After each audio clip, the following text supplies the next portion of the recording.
the transfer portal wasn't there and you saw some, grad transfers and waivers and all that stuff that I don't envy roster management on anybody, even, rich men like coaches. I always said it's a rich men problem. Go figure it out. Well, not in regards to roster management. And you're right. You have to constantly recruit your own kids in addition to figuring out, where to go. And it's going to leave a lot of space for coaches to kind of look around and go, how do I fill out the rest of my roster?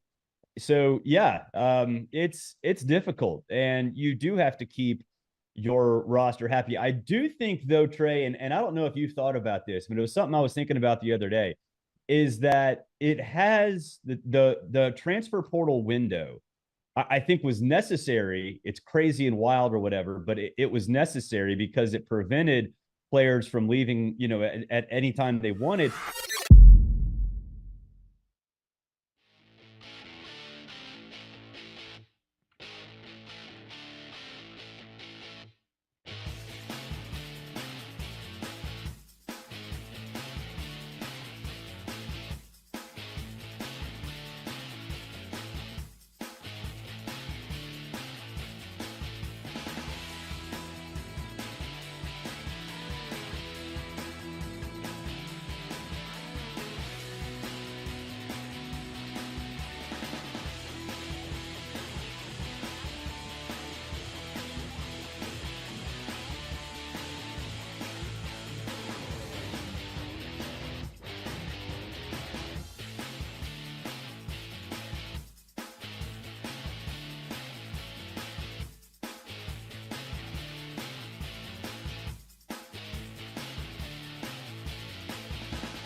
Big thanks to Nevada head coach Ken Wilson for joining OutKick 360 with Chad Withrow. I'm Jonathan Hutton, 6th and Peabody, our location with Yeehaw Beer and Old Smoky Moonshine. Discussing the passing of Mississippi State head coach Mike Leach at the age of 61. We'll get back to that. And John McClain will join us in about 30 minutes from right now, who'll give perspective on Coach Leach. He's got some background on the controversy at Texas Tech as well. And we will also talk with the co-author of Geronimo, which was Mike Leach, and with co-author Buddy Levy from Washington State, the head of the English department. The first head of an English department that we've had on this show. Yes. And maybe the first time I've had a conversation with a head of an I'll English go ahead and throw it out there. Probably the last. And it'll have nothing to do with his performance on the show. He's going to be terrific telling Mike Leach stories. But I don't know the occasion that we will have on this show to have another head of an English department at a university on OutKick 360. Maybe so, though. Can never underestimate things. Chad, I think the Green Bay Packers will have a new quarterback next season. Jordan Love is, according to one of the Packers insiders who tweeted this out, Jason Wild, he said he believes that Jordan Love will seek a trade this offseason if he's not the starter, based on a conversation that they had Friday. We could be barreling towards a, quote, it's him or me situation with the Packers. Remember, Rodgers didn't love sitting behind Favre either. I find this interesting because are we sure Jordan Love's a starter? Like, he's assuming he's the starter if Rodgers isn't there? Am I not seeing something here? I have no idea if Jordan Love should be named the starter. When was Jordan Love drafted? The first round, right? Yeah, 3 years ago now. 4 years ago now. So, right? You know, 3 years ago. So he's going in. They picked up his fifth-year option. I get that he wants to be a starter and all of that, but if I'm Jordan Love, I'm taking that first-round quarterback paycheck to not really do anything in games or put yourself at risk, and probably not even leaking out some demands on the inside of that organization that you may have about being the starter. Because when he's played, which I get it, for a first-round pick has not been much, he has not looked good. So I don't know that he's in any position to make these demands to the Packers organization about trade me away where I can go start somewhere. And I'm with you, Hutton. I'd be asking the question, you sure that someone's going to trade for you to be their starter? And also, are you sure that the Packers' plans, even if they don't include Aaron Rodgers, would include you as the starter? Because I don't think that's the case. If you the one snapshot we have this season of true play with him was at Philadelphia when Rodgers got hurt. And the one thing I did notice was everyone on the sideline and on the field really energetic about anything Jordan Love did well.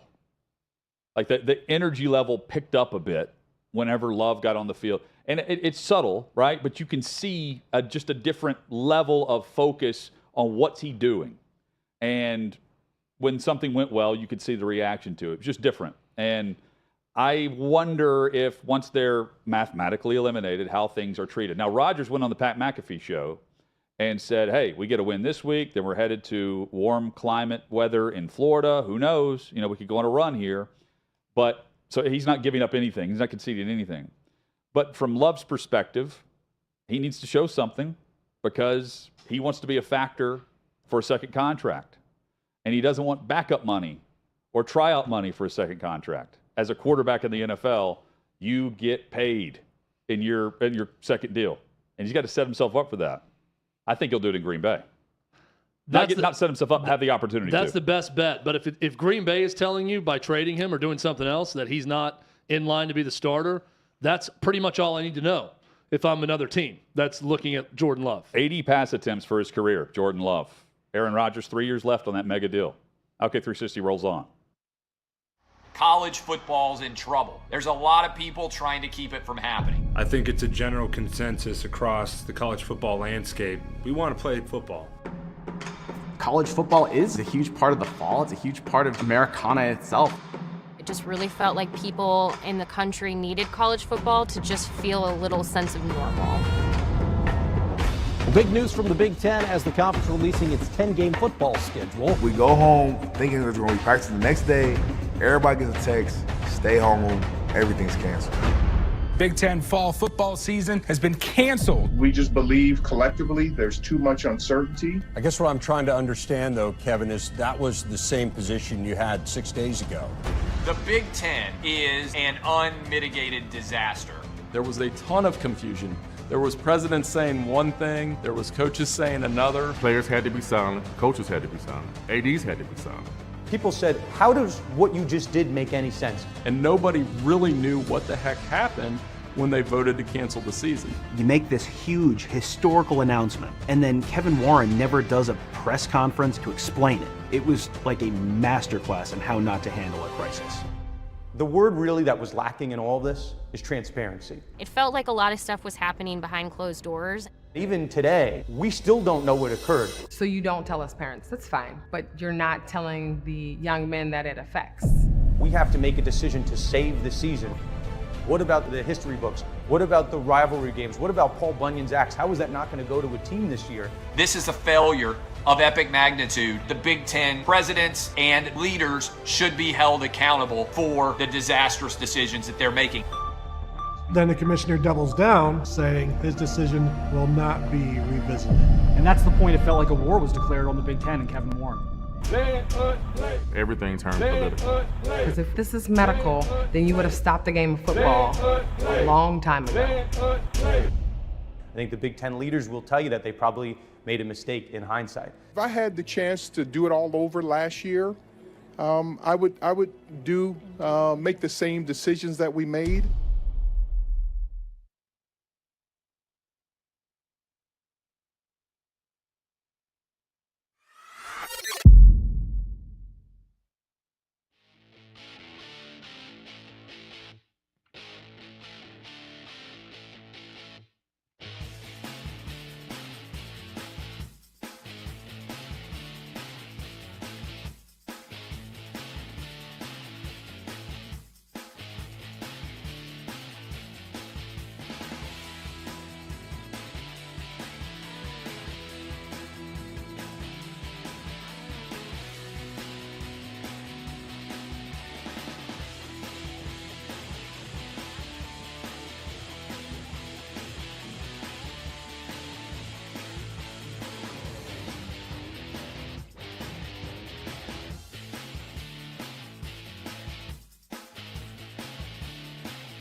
Tuesday edition across the OutKick Network. Glad you're with us as we broadcast live in Nashville, Tennessee.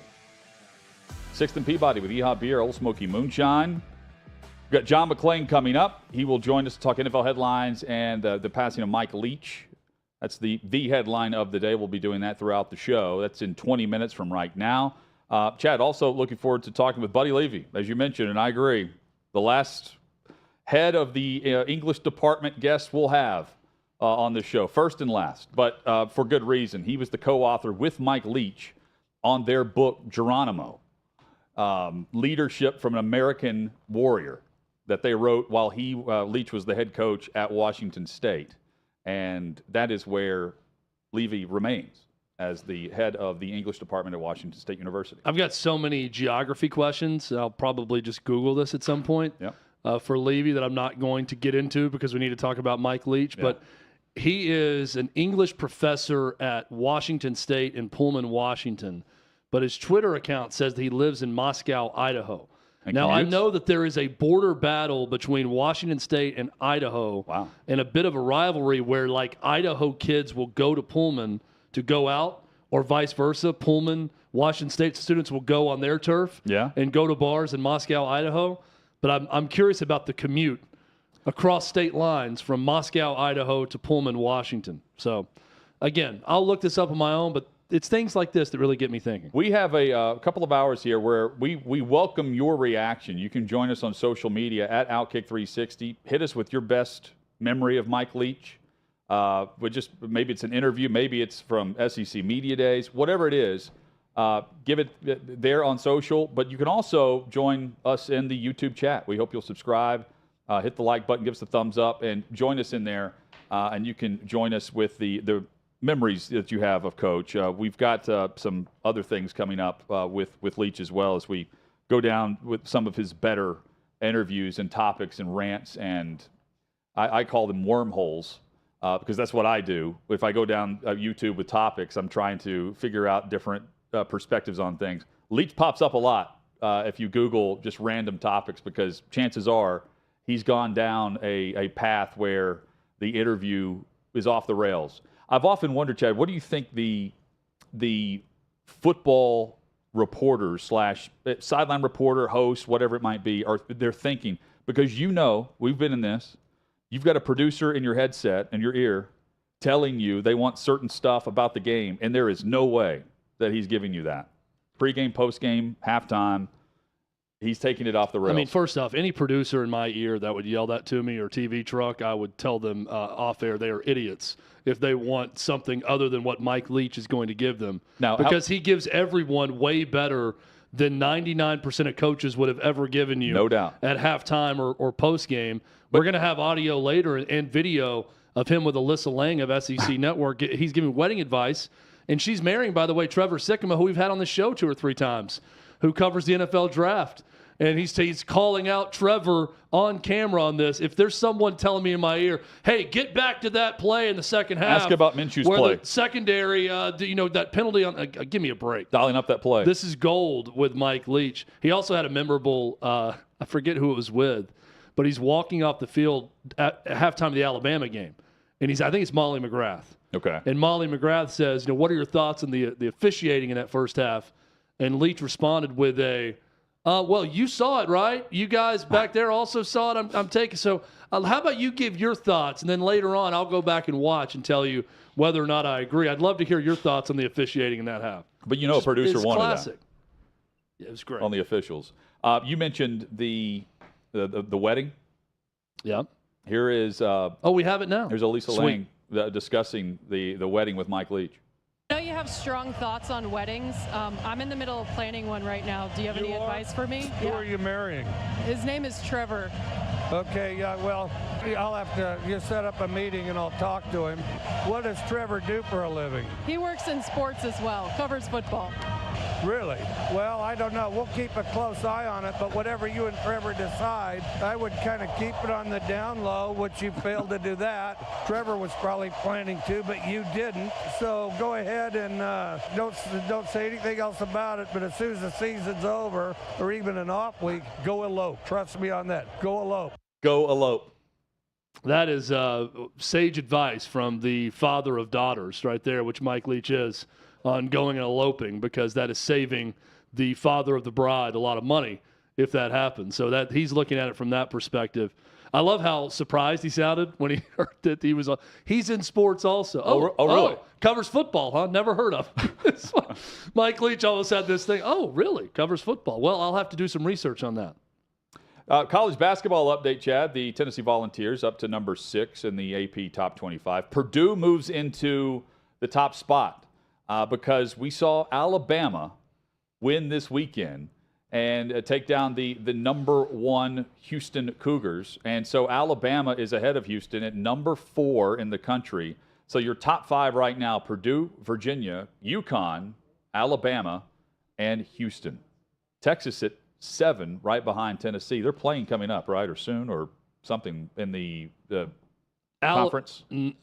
Alabama or no, Texas and Tennessee. Yes, they'll play in the SEC Big 12 Challenge the last week of January. Weekend. That's great for seeding in the tournament. Well, here's my I've watched quite a bit of basketball over the last couple of weeks. Alabama's win over Houston was outstanding. They're down 17 in that game on the road and come back and win. Brandon Miller may be the best freshman in America. He played about 7 miles from our studio right now at Cane Ridge High School in Nashville. Terrific team for Nate Oates at Alabama. Very impressed with them. So well coached. Arkansas has been impressive also. Purdue's, they got taken to overtime in Lincoln, Nebraska against Nebraska. Still so weird when all these conference games are being played right now. They're starting earlier and earlier. Yeah. Big Ten and ACC especially have already played games. Some of these teams have played 2 conference games already, which is crazy to me when you look at that, the way they spread it out over the course of the year. Watching these teams, though, and I went back and watched the highlights of Tennessee's win over Maryland. We had a post-game show, Hutton, on Sunday. I couldn't watch it live. That was a ragged game. A lot of these games can be quite difficult to watch at times. Dana O'Neill with The Athletic has a great column up asking coaches why the game looks so off early in the season. And the main reason is a lack of practices. Coach says it's not about practice leading up to the season. It's once you get in the season and you're going to some tropical location, you're thrown out of whack. Then you come back and you play a neutral court game in Brooklyn, New York, the way Tennessee and Maryland did. So you have a little time for a shoot-around. Then you go back and you got final exams. Then you come back and you got a game against some directional school after that. There's just not much practice time. And you see teams get more fluid in their play after the new year when they're on a 2-game-a-week rigid schedule. You get into conference play and you're playing either Tuesday or Wednesday for most teams. Then you play on Saturday or Sunday. Yeah, and then once you get into that rhythm, you know the practices, you know what the scouting report looks like for the next game. You get into that in preparation for the teams, and offenses start to look a little bit better. I don't think the sport is bad by any means. I've enjoyed watching the games I've watched, but there is a little something that's disconnected at times with some of these games. What a year for TCU. That's the other thing that jumps out. I mean, if you start looking at some of these teams, TCU with the college football playoff berth, and they've got a top 25 or 21st right now in the country. It's crazy to me how some of these programs go in waves, right? Even in pro sports, if you think of Tampa's run with what they did with the Bucks and the Lightning, and the Rays got good. Boston with the Red Sox and the Patriots, and even I think in hockey they won one through that stretch, I believe. Well, when it rains, it pours can go both ways. Oh, no doubt. I feel like when there's success, Tennessee is another example. They're ranked 6th exactly in both men's basketball and football right now in this week's poll. UConn gave Alabama their only loss. That's why they're 3 and Alabama's 4. UConn, shockingly, with Jim Mora Jr., gets to a bowl game this year in year 1. And that was the worst program in all of college football when he took that job. So they had a good football season as well. Alabama, I mean, they're still Alabama, even though they're not in the college football playoff. They're in a New Year's Six game in their top 5 nationally. And Kentucky's going to be up there. They'll move. They'll move up. And also, I mean, for Kansas, they're bowl eligible, and once again, they're a top 10 college basketball program, and they're the defending national champion. One other observation, the emphasis that we saw the SEC put on hoops. You see it, and we've seen it, but the more teams in the tournament, yes, but look at the top 25. It's more than just the tournament with SEC improvement at this point in the season. When you see some of the teams there that weren't even being under consideration for a long time. Maybe they're trying to get into the tournament, and we're a long ways away from there.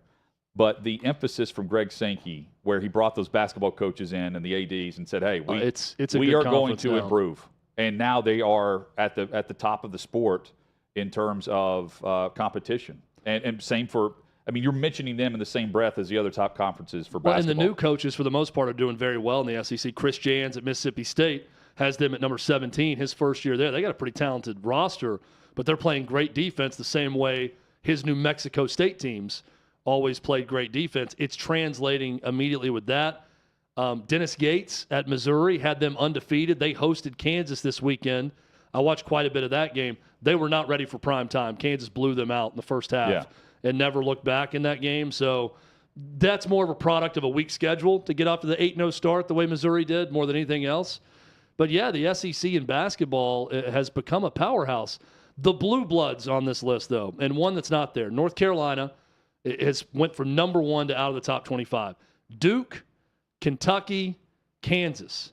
The difference with those three, Kansas has more established guys that contributed to a national championship winning team that are back this year. That's not the case for all their guys, and they have some star-studded freshmen also.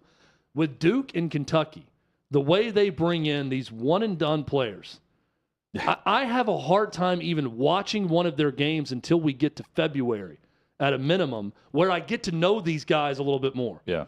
Because they become stars over the course of their conference season. And then by the time the conference tournament rolls around, I'm psyched to watch Duke and Kentucky play because I feel like I know them more because they're getting a majority of the publicity throughout the year. But it's hard to know these teams early, and I think the same could go for their head coaches. John Calipari gives an annual address urging Kentucky fans to be patient every single year. It's like clockwork at the start of the year. Be patient with these guys. We'll get better as the year goes on, but it might get rough early, and the same can now go for Duke. Chad, we do get a great matchup this weekend. Gonzaga will be facing off against Alabama. So we get 4 against 15 in this. There's a couple of really good ones, too. A top 10 matchup, Tennessee at Arizona, 6 versus 9 in Tucson, Saturday night. It's a Hutton special, 9:30 Central Time tip-off. I prefer 10:30 p.m. Eastern. There we go. Put me on Eastern Time. Yeah, Hutton will be in Eastern Time, then he'll be able to catch that at 10:30, which is more his time. But that's another great top 10 matchup. Look, I'm all for, in most of the top programs now, they'll play anyone, anywhere, and they'll make their schedule as tough as possible. I'm all for those matchups, but when you have all of these early season tournaments mixed with neutral site games and a classic somewhere, I do think that can lead to some ragged play early in the season when you have these teams going back and forth playing these games. Texas won without Chris Beard. A bit of a surprise with the distraction there. I don't know how good Rice is. So, I see Texas against Rice, and I think, hopefully someone could come off the bench and coach them to a win at home against Rice, but it took overtime to get it done. But normally, just in those situations, it's just such a distraction and a drain. You're trying to get your team focused and just go. The quick turnaround with the news of his arrest due to domestic violence.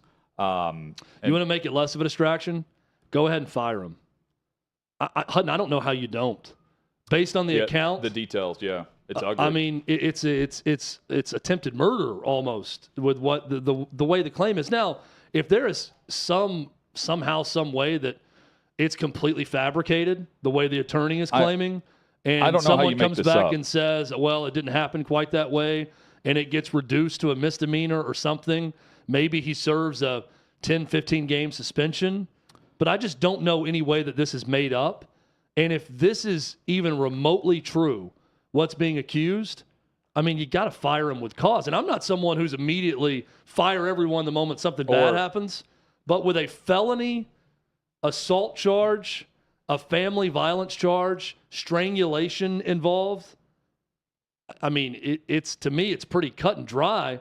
You want to eliminate the most distractions you can, fire Chris Beard right now. Yeah. And move on with your season and your program. Is a protective order active until at least February 10th, 2023.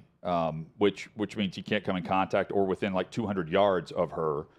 That would mean he's not coaching again this season, at least before the legal process plays itself out, because he's been placed on administration leave. And the woman said Beard choked me, threw me off the bed, bit me, bruises all over my leg, throwing me around and going nuts. She also said Beard impeded her breathing for probably like 5 seconds. That was the quote, by putting his arm around her neck. Again, ugly. And, this is a distraction that's not going away, but also, Chad, to your point, you end it and you move on from the university stance, and then you wait on the legal process to play itself out, and then you find out if you fired him with cause or without, right? And then you sort out the money issues there. Again, I just don't see any way out of this. If you're Texas, I mean, unless there's some sort of smoking gun that this is all fabricated, which I don't believe it is at all, and I think it's pretty easy to back up the charges that are being made and that allegation based on the physical nature of this and what went down. Charge, yeah.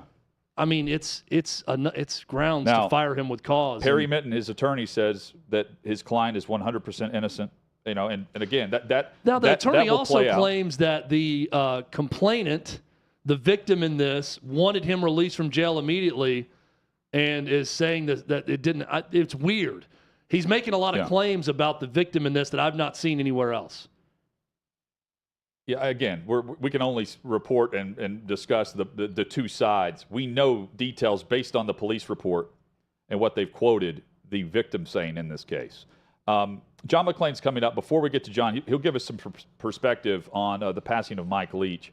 As we go to break, more from Mike Leach and great responses. Here he is with the weather report. My favorite weather pattern happens to be when it rains mud. Dust comes through, rain on top of it, it rains mud. This weather report here, I'm a football coach. I suggest you go out and do what I do. Get out of bed, go outside, then you know. You find out.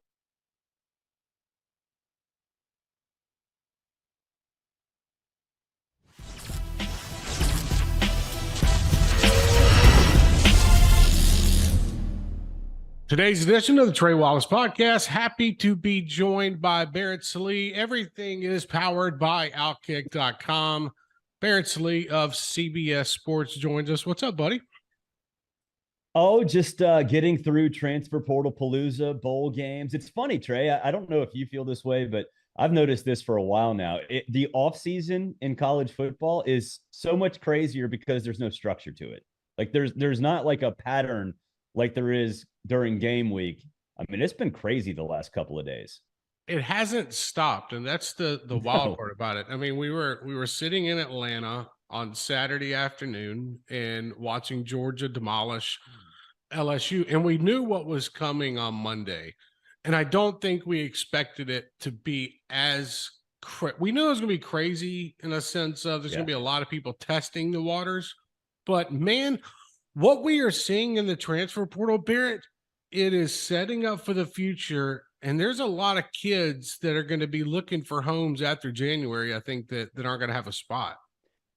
Yeah, over 1,000 kids in the portal as of this morning. I kind of thought there would be a small group that, just put their name in just every single year, which, I mean, look, I get it. It makes sense. You're going to improve or you're going to have issues. And so you want to find different spots after every season. And, I understand that, but I mean, it is just nonstop. The names that get put in there, I think that coaches and even players that are not putting their names in the portal probably did not expect the wild, wild west to be this wild.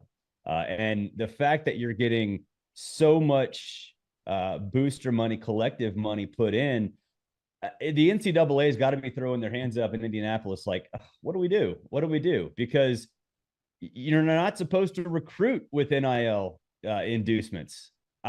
I guarantee you all of these kids are being recruited with NIL inducements. So it is a bizarre time. There's no doubt. Yeah, the one thing that stood out to me is I was talking with Dan Mullen last week about this, and he brought this up that players are going to go into the coach's office or contact the local collective and be like, hey, guys, this is what I did for y'all last season. Look at my stats. Yep. What are you going to do to keep me here when it comes to an NIL deal where I'm not testing the waters? How, in your opinion, how big of a deal is that to keep your current roster happy, knowing that you've got to go out and spend money, let's be honest, spend money to get players to come to your school? It's huge. It's huge. And I don't envy roster management on anybody. I've said for years, even when the transfer portal wasn't there and you saw some, grad transfers and waivers and all that stuff, that I don't envy roster management on anybody, even, rich men like coaches. I always said it's a rich men problem. Go figure it out. Well, not in regards to roster management. And you're right. You have to constantly recruit your own kids in addition to figuring out, where to go. And it's going to leave a lot of space for coaches to kind of look around and go, how do I fill out the rest of my roster? So yeah, it's difficult, and you do have to keep your roster happy. I do think though, Trey, and I don't know if you thought about this, but it was something I was thinking about the other day, is that it has the transfer portal window, I think was necessary. It's crazy and wild or whatever, but it was necessary because it prevented players from leaving, at any time they wanted.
Discussing the passing of Mike Leach here on the show today. You can chime in the YouTube chat right now. Just search out OutKick 360. We hope you subscribe while you're there.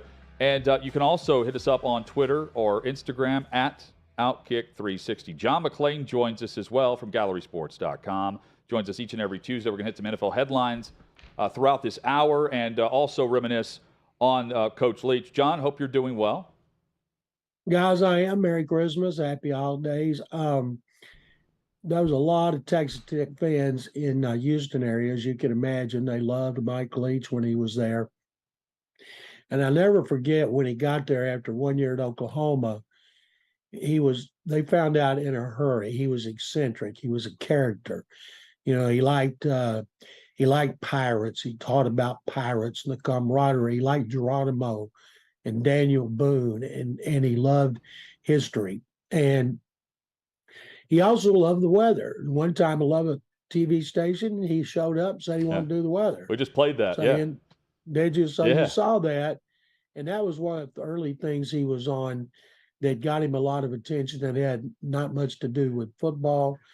And near the end of his tenure there, Tech got beat with the Aggies. He says players been spending too much time with their fat girlfriends. Eating ham sandwiches. I'm sorry, fat little girlfriends. That's what he said. John McClain with us on OutKick 360. I'm coughing. That's what, yeah. And I'm sure he recycled some of those quotes in his other stops. But he had 3 different tours of duty with Hal Mumme, who never gets as much credit as he deserves, what's called the air raid offense.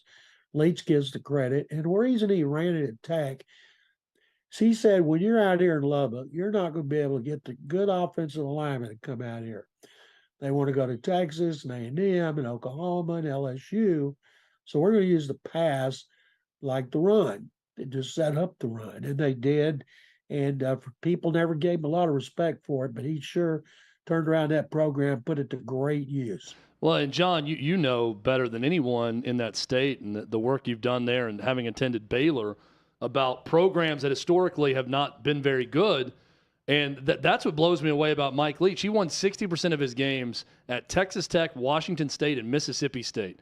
Those are perennial doormats in big-time conferences, and he never got that chance at a blue blood program. I would have loved to have seen what that would have looked like if Mike Leach coached, let's say, the Texas Longhorns, as opposed to Texas Tech at some point in his career. He grew up in Wyoming, so he knew what it was like to be out in the West and what you're going up against, the big-time program as he pinballed around the college football world. And one of the things that was great about Leach, he would say things that would get a lot of coaches fired or disciplined, but he got away with it because he was such a colorful character and people kind of expected it, kind of like the Charles Barkley of college football. He could say things other coaches could not. And it's a shame the way it ended with him at Tech, with him and Craig James in a controversy, lawsuit over the James family claimed that he had mistreated and abused their son, Adam, who had a concussion, said that they put him in a shed, then they put him in an electrical closet. Leach said that electrical closet is our media room. And what's an electrical closet anyway? And he said that shed is dark. He got a concussion. It's air conditioned. There's a lot of people on our teams that like to be in that shed, instead out here beating each other up in the heat. And originally got suspended. Then he sued the Jameses, and he sued Tech, and they fired him. And it was a sad day, but that controversy sullied his reputation for a while, and he got it back at Washington State, and then you didn't hear people talking about it anymore. I know he was really ill last season. They said he had uncontrollable coughing fits, and I sure hope he went to the doctor and he didn't say something like, I'll get to it after recruiting or something like that. John, do those in Texas, in regards to Texas Tech, view that firing as Texas Tech's greatest mistake in some ways? I don't think, considering the controversy, and Craig James was big then. He was at ESPN, and he's from Houston, of course, and SMU, and he's a lot now. I don't know what happened to Craig. I don't know where he went. All I know is he's doing a bowl game, and he got pulled off of it. And I think because of the allegations, anytime you're talking about what's called abuse and mistreatment of a player, I don't think they could withstand that. I think they had to fire him. What would Mike Leach have been like as an NFL head coach, John? A lot of the things he did would have been more scrutinized nationally. I always thought he was made for college because college head coaches are all powerful. You know, they're more powerful than their governors in most states. And I thought he was perfect for that. When he left Washington State, and everybody knew he was going to not finish his career there, to go to Mississippi State and get involved in the SEC, where they have the best coaches in the best conference in the country. And I thought, wow, I don't know if he can win there, but he'll sure give them a lot of color with his great quotes and his great personality. And he'll take shots at the Nick Sabans and Kirby Smarts, and people will laugh it off because he's just a funny guy. John, you covered Bud Adams in the heyday of his ownership of the Houston Oilers. And the move made by his daughter, Amy Adams Strunk, last week, mid-season, fresh off a huge loss for the organization, firing the GM, a move that's pretty unprecedented, given John Robinson's record, to do it with games left in the season, did not have a great outcome for the very next game for the Titans. But I'm curious, was this the most Bud Adams-like move that Amy has made as the owner of the Titans, putting herself more in the news than ever before? Because she's someone who really likes to be in the background of everything, and she pointed a finger at one person for any problems with the organization and really put herself out there with this move. Did that remind you of Bud in any way? The worst move in Oilers-Titans history came on New Year's Eve of 1980, when the Oilers were coming off an 5 season, and they went to Oakland and got beat in a wild card game. And the next day, Bud Adams fired Bum Phillips. That day is still known as the New Year's Eve Massacre. And then the team went into a tailspin that lasted until 1987. People never forgave Bud for that, even when they went to the playoffs 7 years in a row and won playoff games, couldn't get beyond the divisional round because Bum Phillips is the most beloved person in the history of Houston sports. And that's not on the magnitude of this. And as I've told people that have asked me about Amy firing John, she had her reasons, and I'm guessing if she hadn't told the truth about why she did it, to me, it's something that either he offended her somehow. It just, we'll never know. We'll never know for certain. And Amy's wildly popular there, as you guys know. She's popular here with the Oiler fans who know how well she's treated the Oiler players with their alumni reunions up there and the one she had here. So I think in her tenure, she's allowed one move that people consider bad. The key, of course, what do they do to replace John, and can they be better without John? John won't have a problem getting a job when he's ready to get another job. I don't think it'll be a GM right away unless the spot opens up and he interviews for it. And whenever the time comes that he interviews, I don't see any other general manager out there will have his track record of success. So if you're a personnel director who's never been a GM and you're interviewing in competition with John Robinson, boy, it's going to be lopsided when it comes to credentials. John, last night, Monday night, we, of course, watched the Patriots beat the Cardinals, but the storyline with that game was Devontae Parker's concussion-like symptoms and Nelson Aguilar being the only one who noticed this. And another play was going on. He's motioning to the sideline for the game to stop. Patriots receiver Devontae Parker is going off on the NFL, saying that officials need to get on y'all's effing jobs and take care of players who may have suffered head injuries. What do you make of this as the NFL is now investigating the protocol through this process and how everyone's now looking for this? Everyone's playing concussion specialists. But in this case, it was evident that Parker had a massive issue. If it wasn't for the Kyler Murray blowing out his knee, that would have been a bigger deal. It got more attention last night, but everybody's talking about Kyler Murray. Now, maybe the independent guy up in the press box was in the bathroom, but, he's watching. He's got people there with him. How you miss something like that is beyond me. You have the guy on the sideline. It's not like they don't have people. It's like those guys were not paying attention. Anytime something like this happens, it's going to be a humongous controversy, and maybe this guy's going to get fired like the guy earlier in the season who missed. I can't even remember when that game was or who it was, but it's just egregious that there's so many people paying attention and you totally botch it. John, I mentioned this earlier on Monday. I'm seeing more players getting knocked out, like legitimately KO'd than I have, or that I've noticed. I don't know if you feel the same way, but especially at quarterback, we saw it with Russell Wilson. We've certainly seen it with Tua Tagovailoa. There are other examples that the true knockout form that we're seeing is a bit strange this year compared to past years. Could be. I haven't noticed it or thought it till you brought it up, because you think about all the guys get hit, how many times they get hit, and how few actual knockouts there are. But anytime it happens to a quarterback like Tua Tagovailoa earlier in the season, it's going to get a lot of attention. And they understand it, and they miss time because of it. But I don't think I'm going like, oh, boy, I can't remember there being that many, because I'm so old and I've been around so long. When knocking out quarterbacks was no big deal, because you could hit them in the head with a padded forearm anytime you wanted to. Yep, and Traylon Burks is another example, Chad. And unlike quarterback protection, the defender who hit Burks on that play, not fined. Yeah, it's weird when they look at the fines, not fines. Here's what jumps out to me, though, John. It just blows my mind. Watching that game last night, live as it happens, Troy Aikman is calling it out. They're showing action live on the field. You see a receiver wobbly standing up. He says, well, they're going to want to take a look at that. They're probably going to stop this game to take a look at him. He looks a little unsettled getting to his feet. And my immediate thought was, if the NFL can tell the broadcasters what to say and what not to say over the course of the season, the way they do, They're told to avoid certain subjects and certain things out there.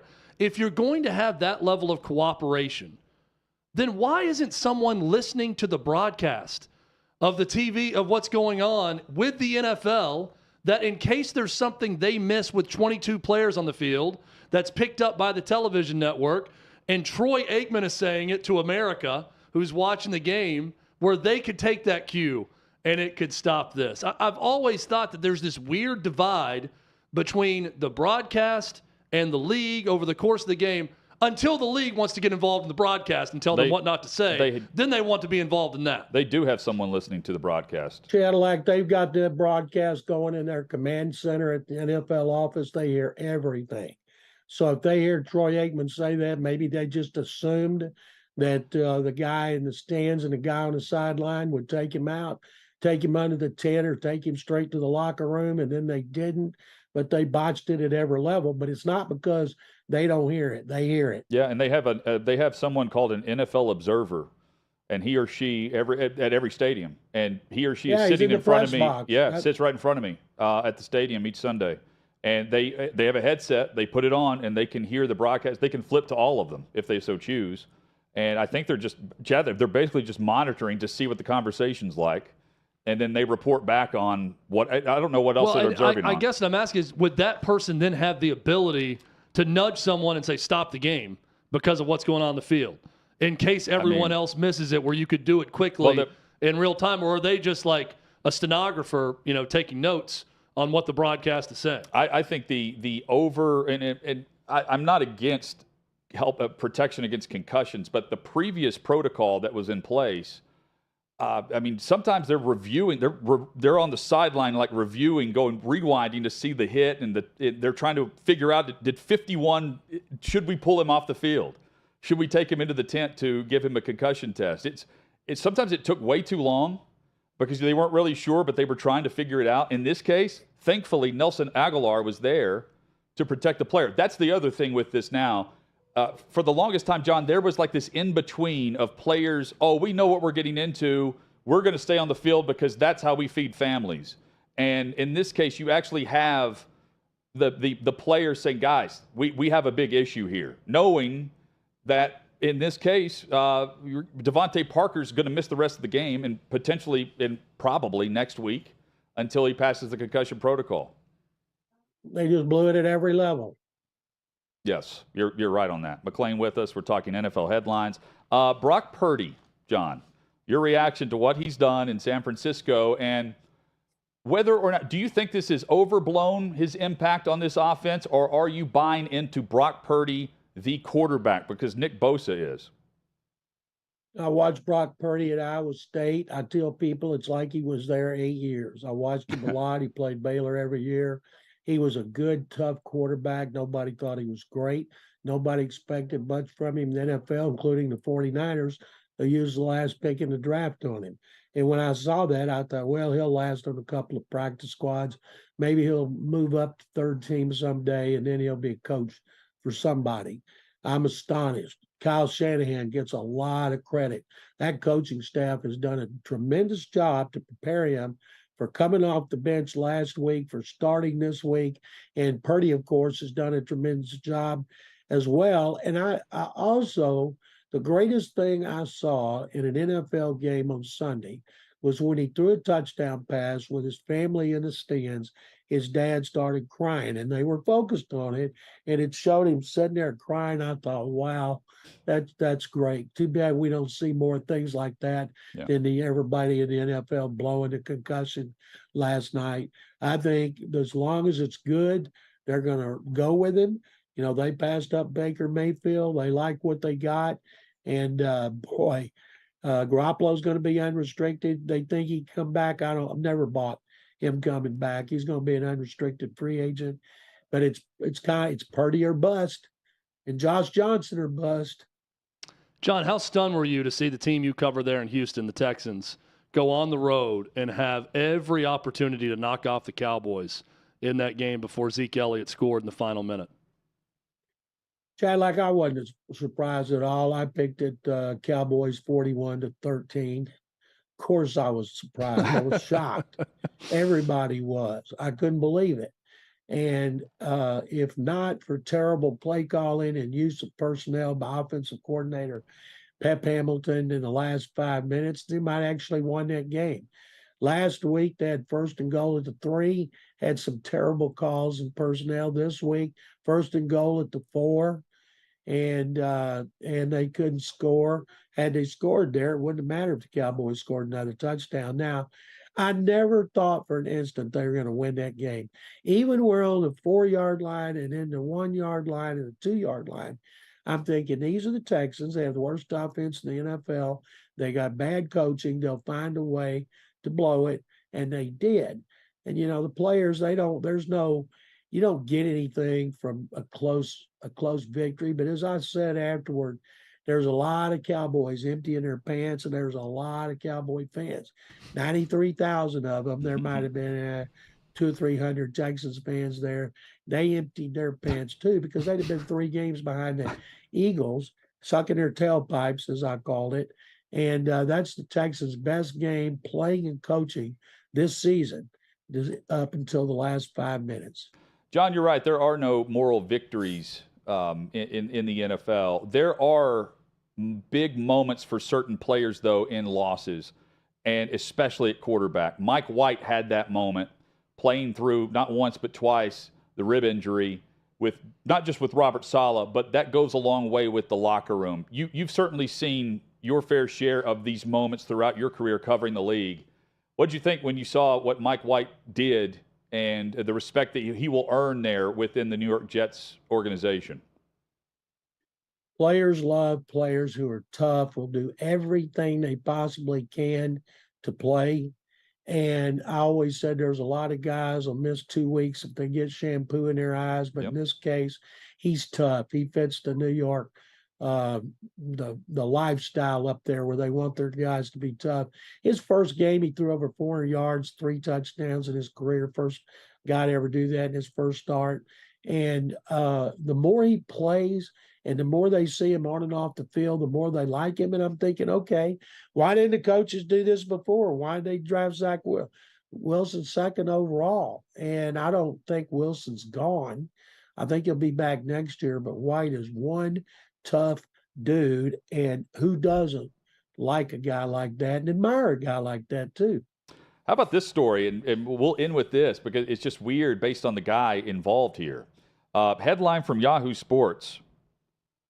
Falcons quarterback Marcus Mariota has left the team with no indication of when or if he will return. This according to The Athletic. Now, there were reports that the Falcons anticipated placing him on injured reserve. I don't know if they've officially done that yet, but this would place him on a separate list altogether. And this is odd, knowing his relationship with Arthur Smith and knowing how just quiet Mariota is behind the scenes when it comes to things like this. And this comes on of course, right after the bye week and as they move on to Desmond Ridder.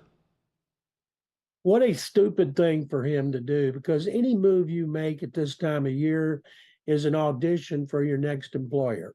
So if you're not going to play, you want to be a great teammate. You want to help the rookie. You want the rookie talking about, man, he helped me so much. I couldn't have done it without him. And that's not what he's doing. He's quitting on his team. That is the worst thing that you can do, is quit on your team. I hope there's a better explanation. Here we had receiver Brandon Cooks quit on the Texans because he was mad because he didn't get traded, and they benched him, and he started a couple games. Now he's hurt. And I wrote this week on Gallery Sports, do not play him again. There's younger receivers who are busting their butts, who play well. And Marcus Mariota, when he wants to quarterback another team next season, he's got a whole lot of splaining to do. Sounds like a money grab because I'm looking up the transcript now from Arthur Smith's media availability. Of course, you want all your guys to be here, but guys have to make decisions. It's part of professional sports. You have to have contingency plans.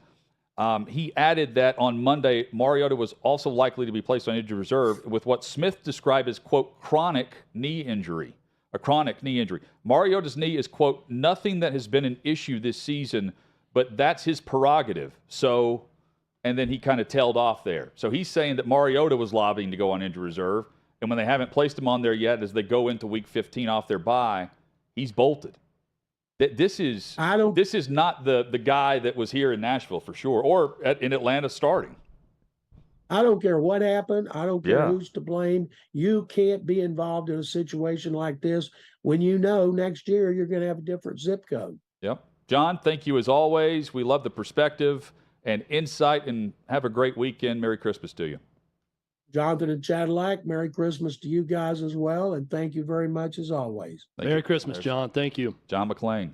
He'll be tweeting about the Texans and everything else at gallerysports.com. His Twitter timeline's way more entertaining when the Texans do what everyone expects and loses badly. I agree. When they're in a game, it gets far less entertaining. Chad, I'm tying in your story that we ended with yesterday with your first and second grade basketball altercation. It wasn't yours. It was more on the Got other rave team. Reviews, by the way, from the parents of my team. Fantastic. After that, I'm wondering if you've ever seen a situation like the one I'm going to present for a 12 and under team. That, I mean, he looks like he's 35 and paying a mortgage when you realize how young he is. That's next on OutKick 360. Yeah, I think because things, transitioned from that regime side to that fundamentalist side. So we also had to change some of our tactics and our procedures and everything else and how we did things to cope with these guys, because they were coming up with some ingenious ways of doing things along the line as well, with some of the IEDs, some of the, the booby trapping the houses, things like that, using the cell phones to call to detonate everything. So it became, I think, as much as you say, more violent in that way, because with the regime guys too, we knew that there was the end state was trying to get Saddam, so that we needed intel as well. We needed to gather that intelligence. There was only so much that was there from previous, just historical data. Then we had to actually make it real intel and workable intel. But with the fundamentalists, if you gave them a chance to vote, and we'd say vote based off, okay, does this guy want to is he going to go along with the capture, or is he wanting to fight? And then let's see who wins. They would rather fight than do anything. There was, so many times guys would detonate suicide vests, because it's like, well, they're not going to take me, clack themselves off, thinking they're killing, other folks around them. But, they just, I don't know, they just were different folks. And it was like we had to get more violent in a way, because again, we were going after intel and doing things, and our procedures and everything on the battlefield just had to kind of adjust, just like they were doing. That's crazy. I truly cannot imagine. And I was in college. I started college in 2010. So I was in high school when things were getting kind of real bad in the 06, 07 era. And I remember people would always talk about do we really need to be fighting these guys? Are they really that bad? And I'm like, this Zarqawi guy's literally chopping people's heads off, right? And don't think it stops there. Like, if this guy could, he'd chop all of our heads off too. Fortunately, they dropped a couple bombs on him, I believe, if I recall correctly. So now I want to get into some comparing and contrasting. What were the big differences between fighting in Iraq versus fighting in Afghanistan? Was it mostly the terrain? Was it the level of the combatant? Like, what were the big takeaways that were different from each other? I think early on with Afghanistan was, everything was so spread out. Everything was so far in between, and we didn't have many helo assets early in the war, just because of how, basically really having to share them along with the other task force and things like that. And so there was a lot more driving, or you would get flown to an area and then you'd be there for a bit, and then, you're not getting there, you're not getting back to your home base for a while. So you're trying to make do of it and literally just sometimes sitting around doing nothing. But then within Iraq, you had more cities, bigger cities, everything else that we were hitting. Granted, you had Kandahar, you had Kabul, but everything really wasn't happening in those locations. It was farther out because, where the terrorists had their training camps from, years before us ever getting there. But then within Iraq, they could hide right there in the cities. There were, so much, just open roads, everything around. And everything else, at a lot more built up areas, and it was an easier road system to get around. So it made it easier for them as well to move around. The terrain, definitely changed throughout. Iraq, you had your your river valleys in a way, and you had the humidity, you had palm groves, everything else, and then you had your rocky mountain areas, dry areas. But then Afghanistan was just so severe with the mountains. I mean, that that's some treacherous terrain in itself.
Chad, there is a 12 and under player who looks like he's 35 with a family and looks like he's paying a mortgage. You agree, right? He looks like he's 30? I mean, the guy's got – I don't want to speak ill of a child if, in fact, this is real. Again. He's got, like, lines under his eyes where he looks like he's in his 40s. Yes. He's got a mustache. He looks like the guy who went back to college. He was the oldest college football player in the history of the sport. He's like Billy Madison when he's playing with little kids at recess.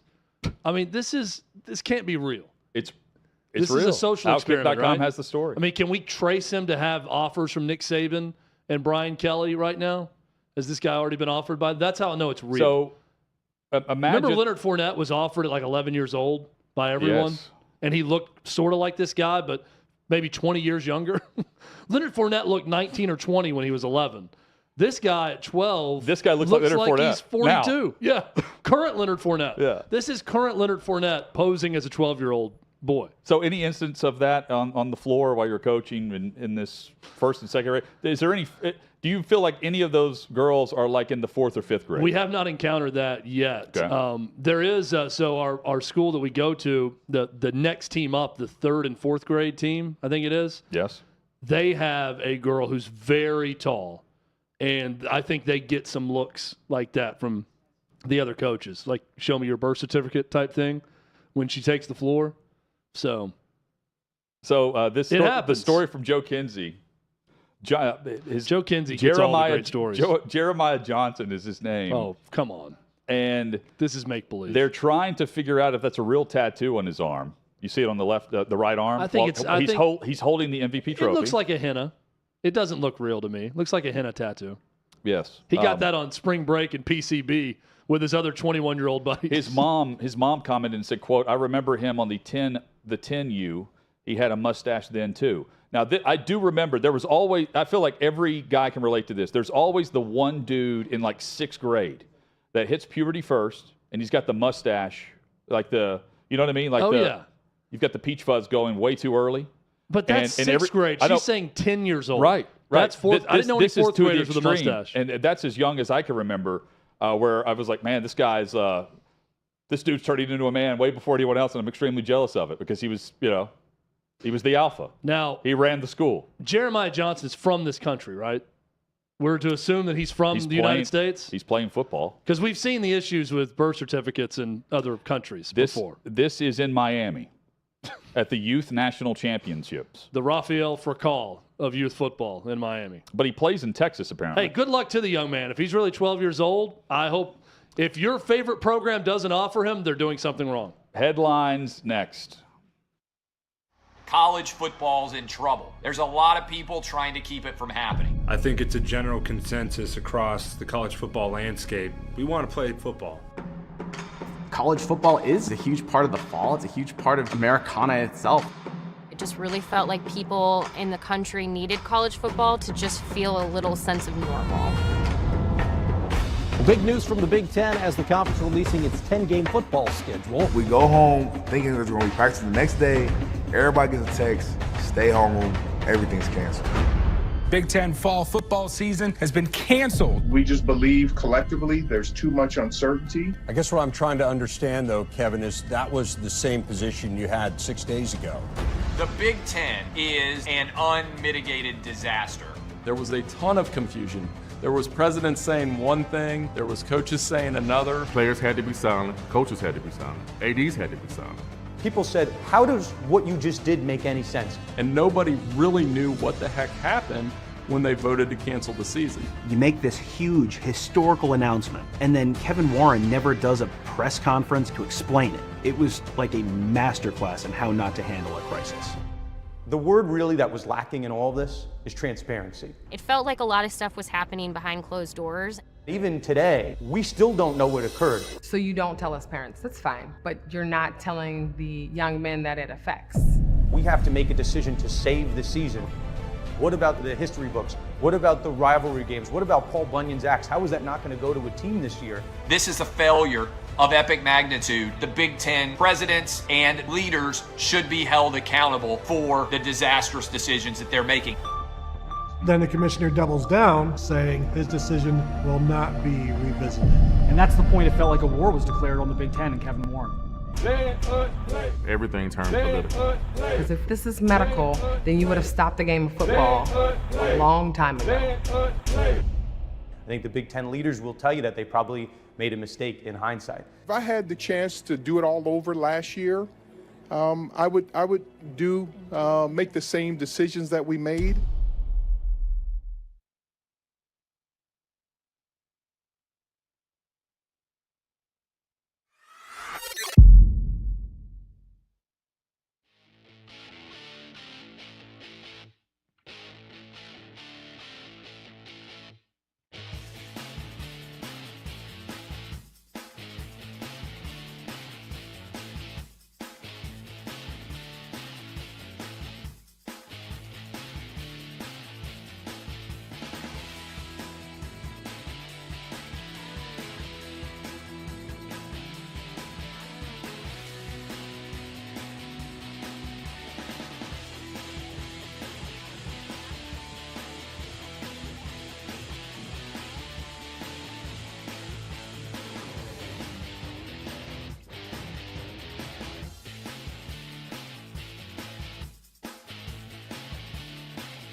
Just like that, the final hour is here. OutKick 360, Tuesday edition.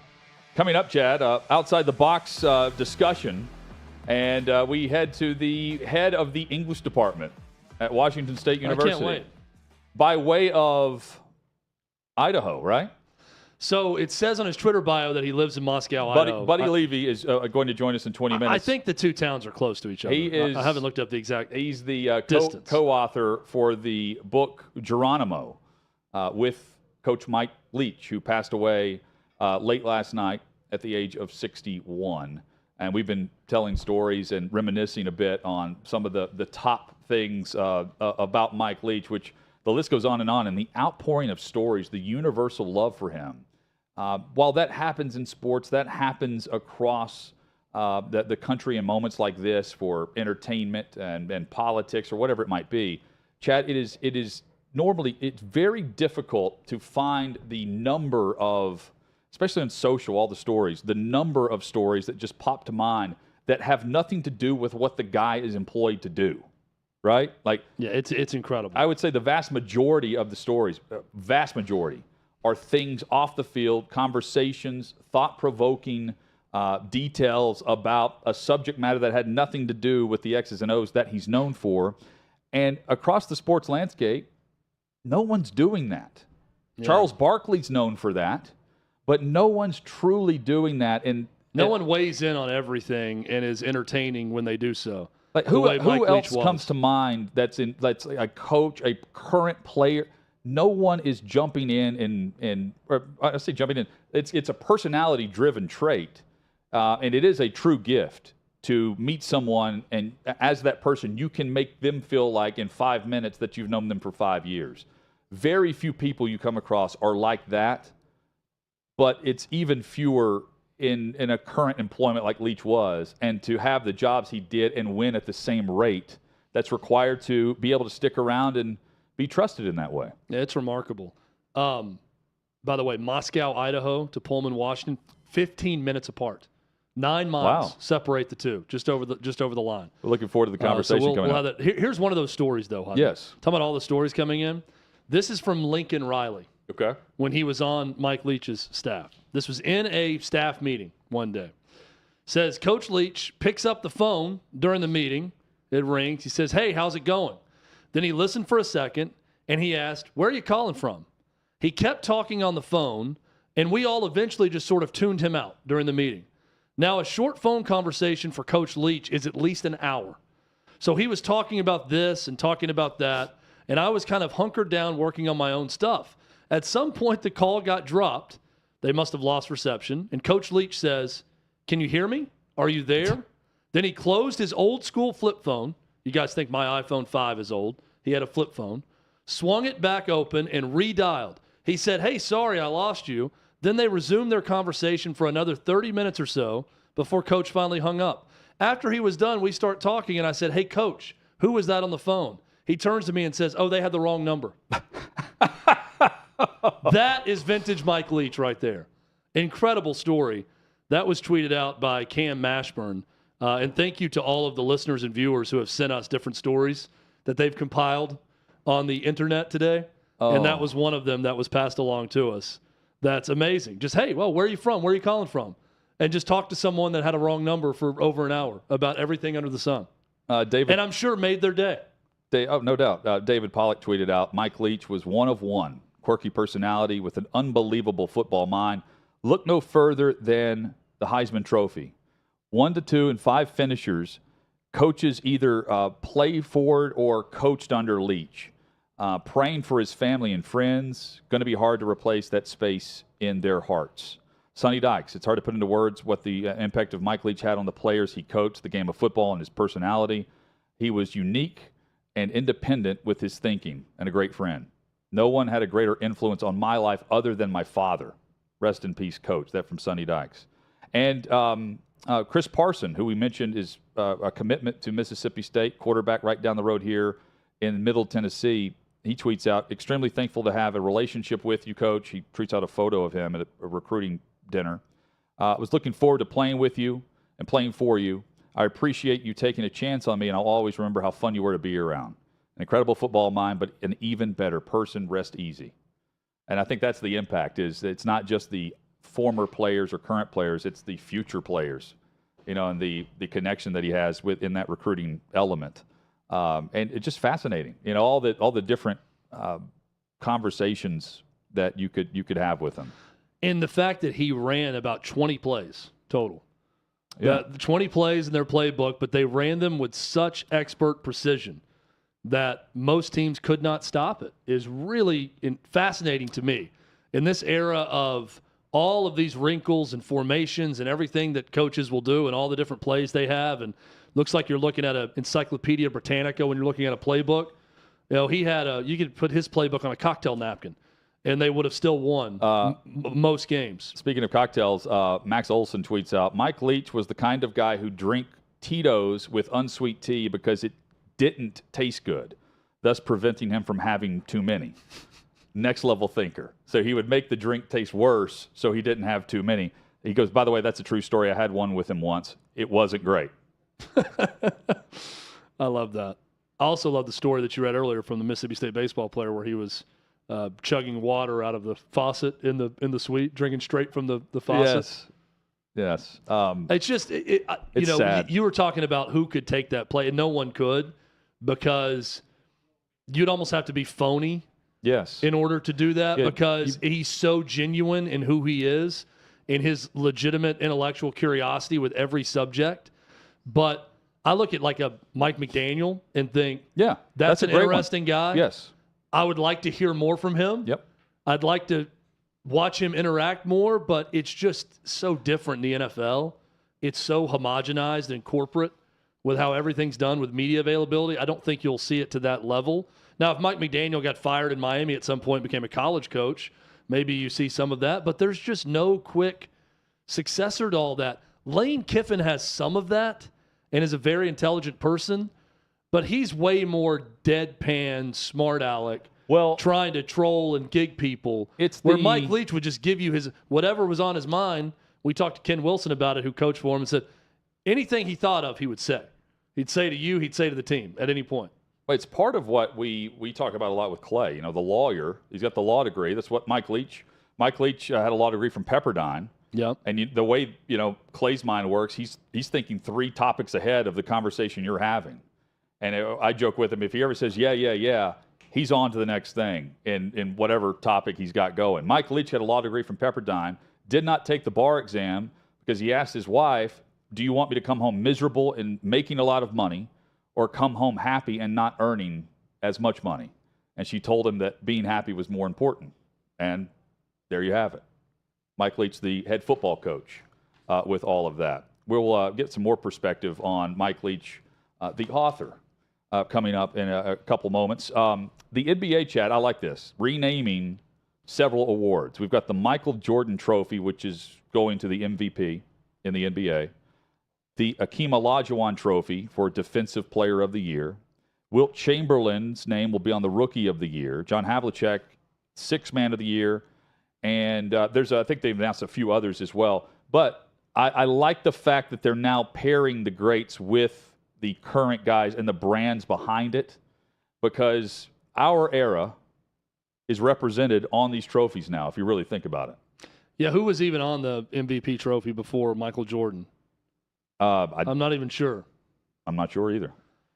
It's interesting because that's the point. You're basically just replacing, But if you were a grown-up watching Michael Jordan and you're in your 40s or 50s at that point, your childhood was spent with whoever all the other guys were on this trophy. So now it's like they're saying, all right, now everyone in their 30s, 40s, and 50s, you probably spent some of your childhood with Michael Jordan and Akeem Olajuwon. So now we're going to put these updated trophies with their names on it. So then 30 years from now, the Michael Jordan trophy will become the LeBron James trophy, I guess. Then we'll continue moving on that way. I like it because anything that associates with Michael Jordan, I enjoy with the league. But it's interesting that they're not just going to keep the original guys on the trophy names and move forward with this. It feels like a generational thing more than anything else. Yeah, and I mean, we do pair names with the trophy. I think of the NBA championship as the Larry O'Brien Trophy, right? Kobe's name is now on the All-Star MVP award. They did that recently. So there's, again, I like the fact that you're putting the players that we grew up with back on the Yeah, I mean, I like map. it because I grew up with these players. But, I mean, if you, again, it depends on where you grow up and what you like. I guess it's good. I don't know what the problem was with the other people who were on there. But I also don't know the names of the other people on these trophies before. So who cares, I guess is my point. Yeah, you can read more about that at OutKick.com. The George Mikan trophy, now that, hey, got to stick with George Mikan, one of the originals. Yes. Coming up, we will talk with the co-author who partnered with Mike Leach on the book Geronimo, The Leadership of an American Warrior. Well, we're looking forward to this. Chad, to set this up, we were having some coffee today in our study. We call it our study across the street. We'll never tell anyone the secret to our study. No, it's a very secret spot. There is a hack in downtown Nashville that we will not reveal to anyone. That is a great spot to prepare for a show, your work, your trial, whatever your profession may be. And we'll never tell you about. We were looking up the bio of Mike Leach, and we see Geronimo. He wrote this while at Washington State, while coaching football at Washington State. And I said, I wonder who's the co-author, to get some perspective. And come to find out, we're going to, for the first time and possibly the last time, I'm not sure, we will have a head of the English department at any collegiate. I mean, I may have made him the head of the English department. I know that he does something with English at Washington State, but I think we should just call him the head of the English department. He will be the head of the English department. I think even if he's not, we're going to promote him during this interview. So I would tie it in by saying we go to this study to make us sound smarter, right? To have conversation and get ready for a show. And it's kind of like a parlor, It's really just talking about the world and everything going on. And knowing that Buddy Levy is about to join us will also make us appear much smarter than what we are on this show, with some great stories and perspective. I mean, I may even have to throw in a Geronimo question. Off the gridiron. Can't wait to talk with the co-author who partnered with Mike Leach. He joins us next on OutKick 360.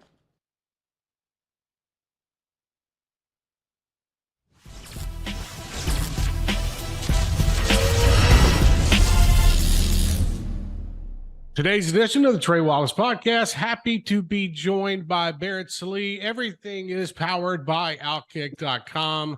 Barrett Salee of CBS Sports joins us. What's up, buddy?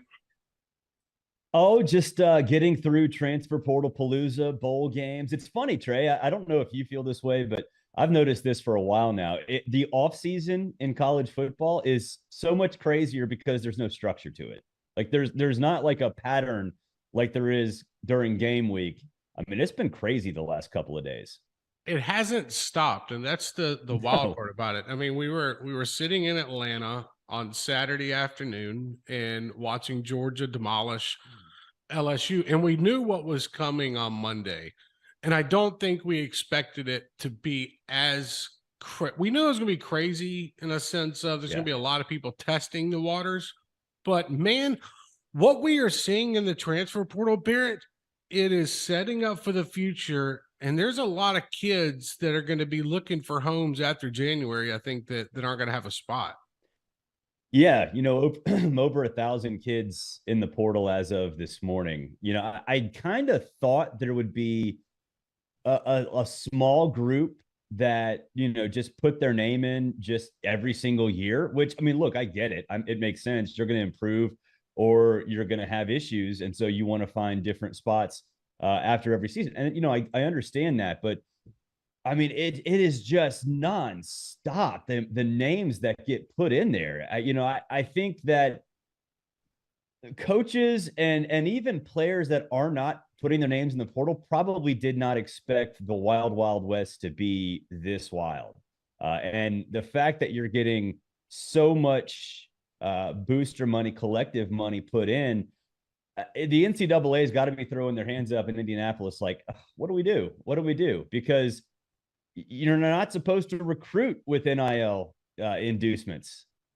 I guarantee you all of these kids are being recruited with NIL inducements. So it is a bizarre time. There's no doubt. Yeah, the one thing that stood out to me is I was talking with Dan Mullen last week about this, and he brought this up, that players are going to go into the coach's office or contact the local collective and be like, hey, guys, this is what I did for y'all last season. Look at my stats. Yep. What are you going to do to keep me here when it comes to an NIL deal where I'm not testing the waters? How, in your opinion, how big of a deal is that to keep your current roster happy, knowing that you've got to go out and spend money, let's be honest, spend money to get players to come to your school? It's huge. It's huge. And I don't envy roster management on anybody. I've said for years, even when the transfer portal wasn't there and you saw some, grad transfers and waivers and all that stuff, that I don't envy roster management on anybody, even, rich men like coaches. I always said it's a rich men problem. Go figure it out. Well, not in regards to roster management. And you're right. You have to constantly recruit your own kids in addition to figuring out, where to go. And it's going to leave a lot of space for coaches to kind of look around and go, how do I fill out the rest of my roster? So yeah, it's difficult, and you do have to keep your roster happy. I do think though, Trey, and I don't know if you've thought about this, but it was something I was thinking about the other day, is that it has the transfer portal window, I think was necessary. It's crazy and wild or whatever, but it was necessary because it prevented players from leaving, at any time they wanted.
We've certainly had many authors on the program for OutKick 360 and in a past life, Jav, but never to discuss Geronimo, and we're doing that today. Usually it's a sports author.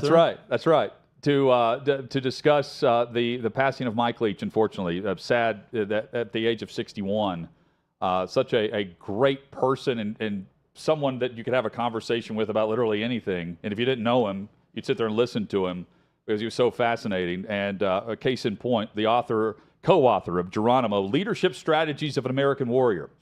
Buddy Levy joins us. He was the co-author with Mike Leach while he was the head coach at Washington State. He co-authored the book Geronimo with Buddy. Buddy Levy joins us. Thank you so much. You are also, to clarify, the professor of English and creative writing at Washington State, not the head of English. That goes to show you our intellectual properties here in Nashville. We just assumed you were the head of the English department, so I'd like to be the first to congratulate you on your promotion to head of English department at Washington State, according to our show. So well done. You really deserved it. Appreciate that.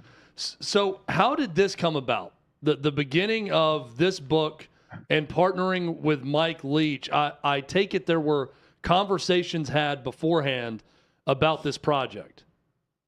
You bet. Yeah, thanks for having me in tough circumstances. And my thoughts go out to Sharon and the family. It's just, we're all in shock. So, Mike had worked with my agent, Scott Waxman, on Swing Your Sword. And when I found out, I was already a fan, and, I was fascinated with this guy. And when I found out he was coming to Washington State, I'd been there for decades. I was like, wow, I got to meet this guy, So I just made a call and went to his office, and I brought a couple of my books. I had written a book about Davy Crockett, and I thought he'd get a kick out of that. So I showed up at his office and handed him a couple books, and we, as you guys have been talking about, a couple hours go by. Next thing I know, we're talking about everything. We both played rugby. I played rugby at Idaho for about 7 years, and he played at BYU. And so the next thing I knew, I said, hey, look, I understand you're fascinated with Geronimo. He had a picture of Geronimo behind his desk. And I said, I write narrative history is what I do. If you like my books, then maybe we continue the conversation. And he called me within a couple of weeks and said, I like your style.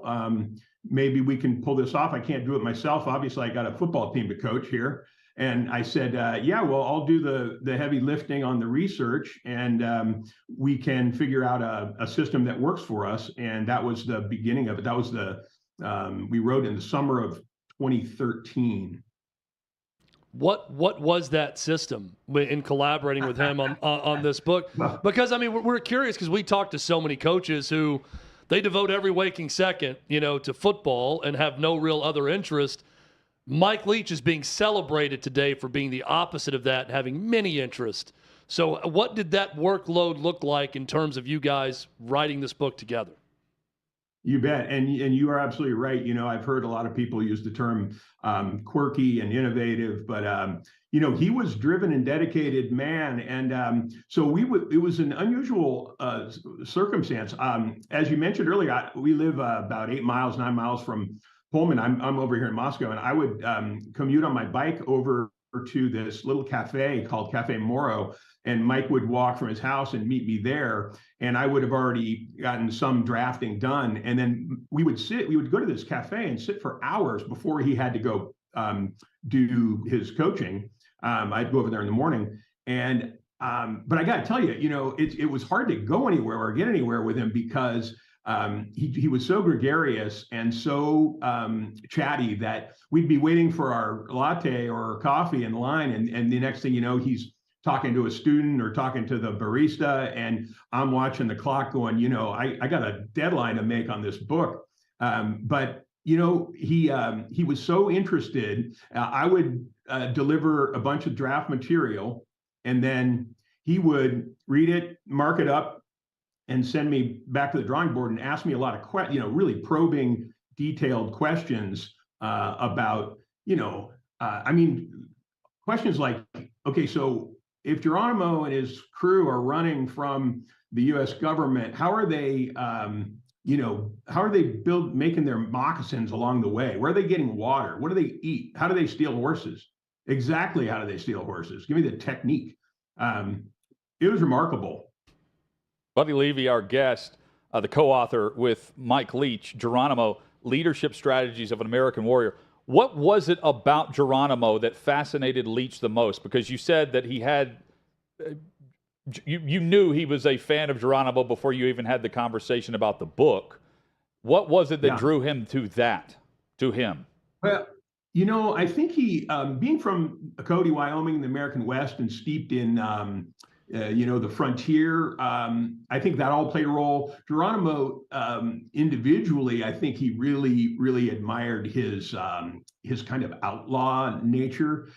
He escaped from captivity numerous times. He had the entire U.S. government bamboozled for a year and a half on the run. And also, he was really, I think Leach was really interested in his,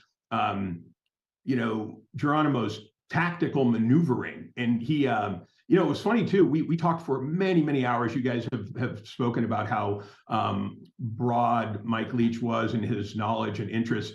In the however many, almost a decade that I've known him, we talked about football a total of about one time. And, it was really, it was one of those things where he hated to punt.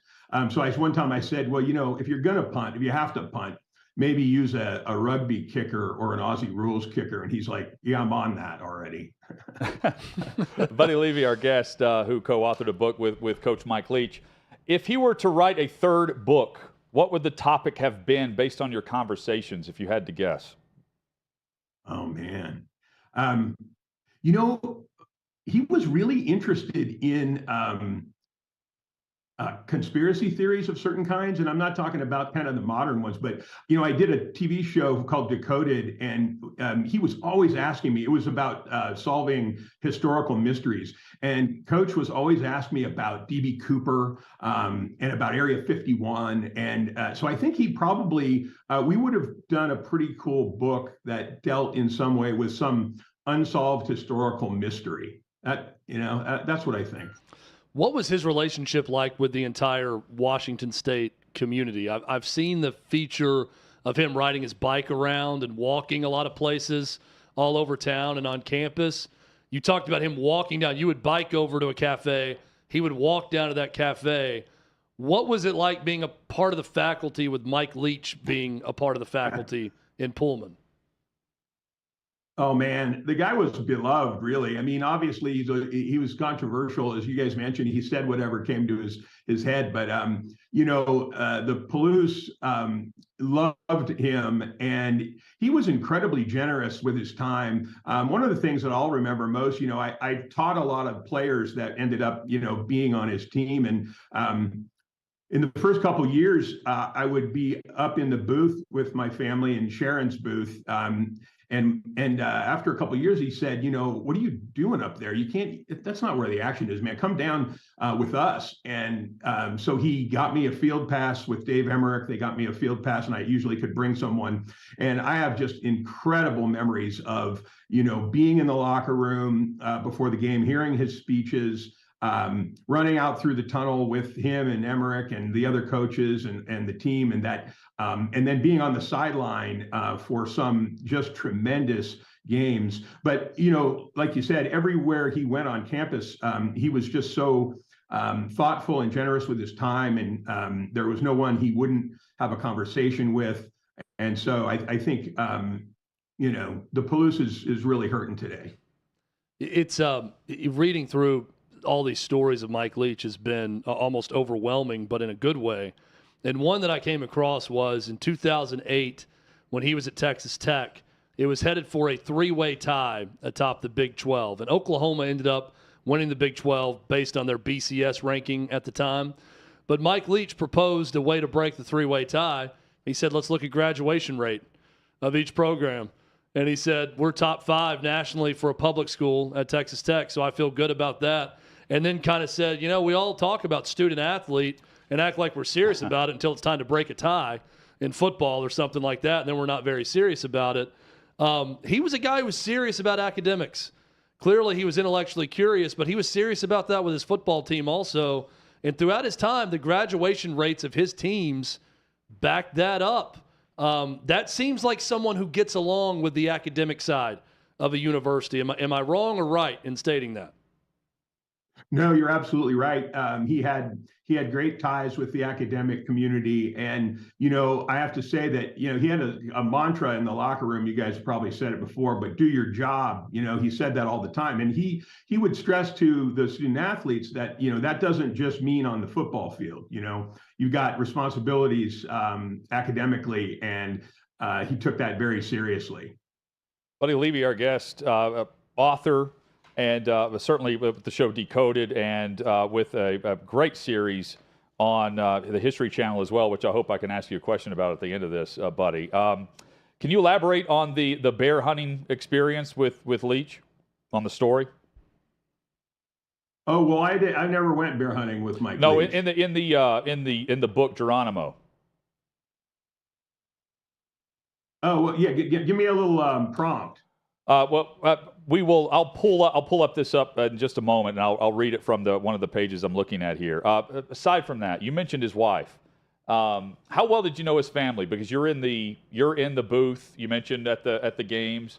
We don't know the family that much. Are the conversations with his family as fascinating as he was as a personality? Yeah, well, I mostly got to know Sharon for attending numerous home games up in the box, and she was incredibly kind. And but she was always so riveted and nervous about the game that you couldn't really bother her. And I went over to his house a number of times in Pullman, but mostly when we were working on the book. He was it was just us, and though sometimes it was really funny. He would bring a couple of assistants along, and they would be in tow. And a lot of times, we would just sit there and talk for hours. And he would, I was thinking maybe he's doing this as a kind of test to them, to see like if they're going to interrupt or what are they going to really, how are they, but they would just hang out and be really respectful and quiet for hours while we went on about many, many things, What do you think if not a coach, what would he have done? Would he have your job and be teaching somewhere in college? Would he be, a history professor? Clearly it wasn't going to be a lawyer ultimately, even after going through law school. What would Mike Leach have done had he not been a football coach? Wow, that's a really great question. I think he was so expansive in his intellect that he could have done any number of things. He was very persuasive. Probably could have been a politician, but he might have gotten himself in some trouble just with how loose-lipped he sometimes was. Listen, I believe he would have been a fantastic lawyer had he wanted to go that route. He did tell me though, and this may have been covered already, but that I asked him like why he didn't want to be a lawyer, and he said, well, when he's taking some of his final tests. He found that he was scribbling plays on the blue book, of the test, scribbling offensive plays, and that sort of gave him the idea that maybe my mind is elsewhere, Buddy, I was reading an excerpt from some feature with Washington State about you writing the book with Leach, co-authoring this, and they referenced this bear hunting trip, tying it in with your book on Davy Crockett and Geronimo. So that's where I got this from, and I thought you wrote this piece that I was reading. That's my fault there. No worries. If you don't mind, so the History Channel feature where you were the expert on set that DiCaprio was the executive producer for, is that right? That's right. Though when that gets printed, everyone asks me if I'll introduce them to Leo. Yeah. And I didn't really get to meet him, Yeah, but you were there, and if they needed some type of insight on if how was this? Are we doing this correctly?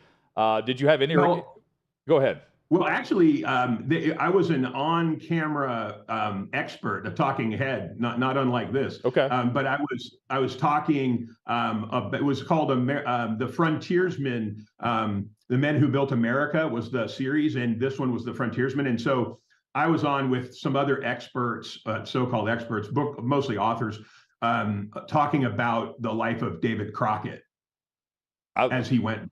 I love that. I love that. We still have the rivalry here in Tennessee. David Crockett High School against Daniel Boone High School. There's a volunteer high school. Yeah. There's a lot of. I'm going to read this book now over Christmas break because I'm fascinated with Davy Crockett. I've not read this one yet, so I'll be buying your book. Buddy, let me hit you with one more. Go ahead. Oh, go ahead. No, go ahead on that. Oh, I was just going to tell you that Crockett was the linker that got me to be able to work with Coach because he was really, really fascinated with Crockett. But it was also interesting because the show that I did, Decoded, it had all these other episodes, Patton and Billy the Kid, and so he was always asking me, my thoughts on that, and we would talk for hours. He was nocturnal too. I think a lot of people don't know that. Like you asked me about process.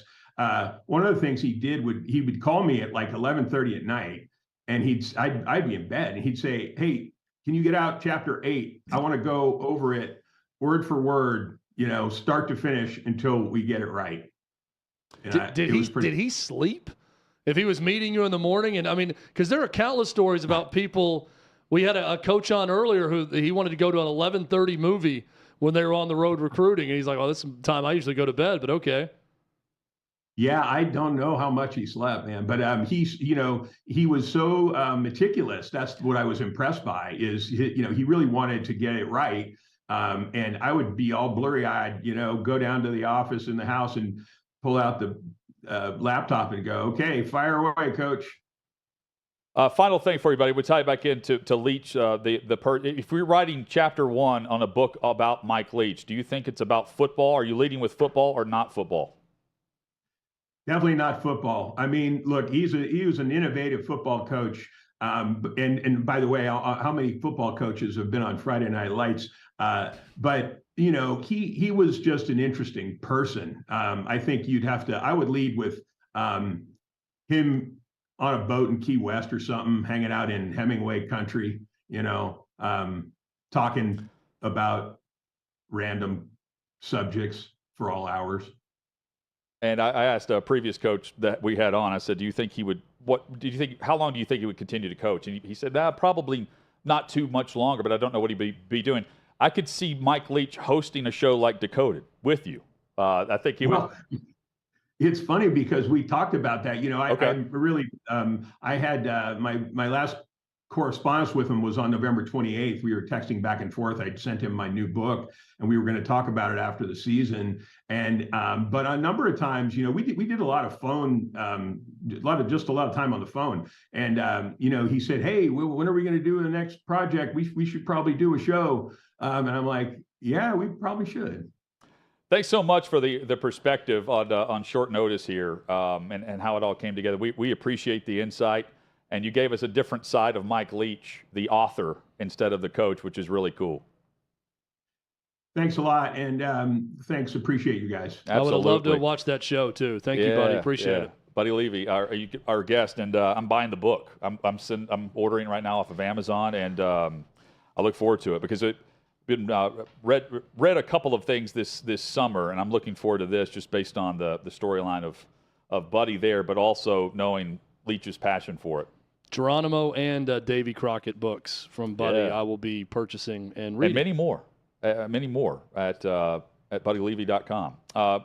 Chad, looking through some of the other headlines today. Let's talk about Ken Niumatalolo a little bit. Yes, because this is a story that's interesting for who's firing him. Navy fires him in the locker room post-game right after he loses to Army. And it's one thing if it's like Auburn, Alabama, and it happens at the Iron Bowl, right? But at the Naval Academy, this is something that I just did not expect given the fact that, it's always a neutral site game and everything else involved with it. You would think that it wouldn't happen in the locker room. It would happen afterwards. 109-83. That was Ken Niumatalolo's record. He's the winningest coach in the history of the Naval Academy. Now, he's had 3 straight non-bowl seasons, and this loss to Army. The AD, I know, said it had nothing to do with a fumble or this one loss. It was something that was, on our minds for a while. This just isn't how you conduct business. Yeah. I don't think you conduct business really anywhere unless someone has aggrieved you or your university in some way and is doing something to embarrass the university. That is definitely not Ken Niumatalolo. And Ken Niumatalolo, talking to ESPN for this story, said, I looked at the athletic director and said, let's just calm down and cool out, and we can talk tomorrow about this or this week. And it was Chet Gladchuk is the name of the athletic director. He said that he was moving on. And, Niumatalolo said, first of all, we just got kicked in the gut. I'm a little numb prior to him saying that I've been fired, so I couldn't really comprehend most of it. And I said, Chet, why don't you take some time to relax? And he said, well, it's been building up with him getting fired. It sounds like a very emotional reaction for a guy who's never fired anyone. Look, I get that he's saying our expectations are that we win the Commander-in-Chief trophy between Air Force, Army, and Navy, that we beat Army, and that we go to a bowl game. And the last 3 years, those things haven't been happening. So the trend was not good. I understand all of that, but he's still your winningest coach in history. I don't understand. Even with that, just take the day. Get with him on Sunday or Monday. Yeah, let him and decide. Let the guy just process everything after that loss and the way they lost after the game. There was no. This goes back to the Amy Adams Strunk firing John Robinson thing to me. I had flashbacks to it. I'm thinking, why after that game? By the way, both games happened in Philly, which is an interesting side note. The firings. Except she says she made up her mind before the game. Made up her mind before that, and then but I'm just thinking, just wait until the end of the season. And with this, for Chet, I'm thinking, Chet, let's wait. Let's just wait a beat, bud.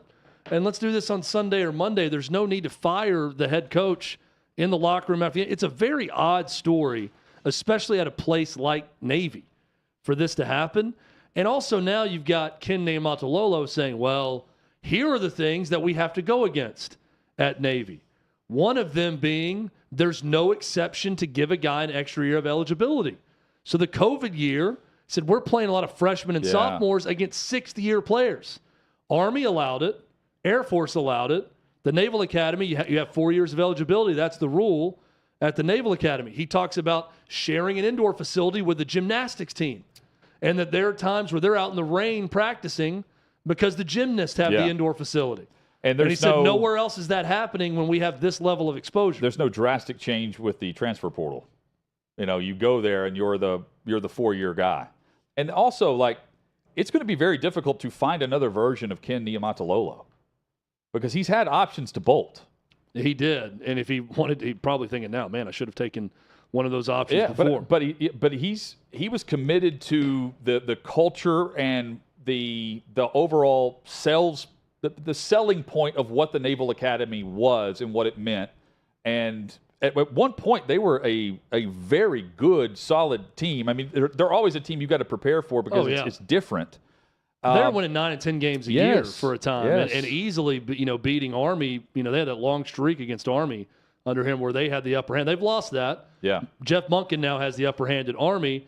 Here's another thing that Niumatalolo said. If we lose next year, don't worry about firing me. I'll resign. He told the AD in that moment. You don't have to pay me a dime.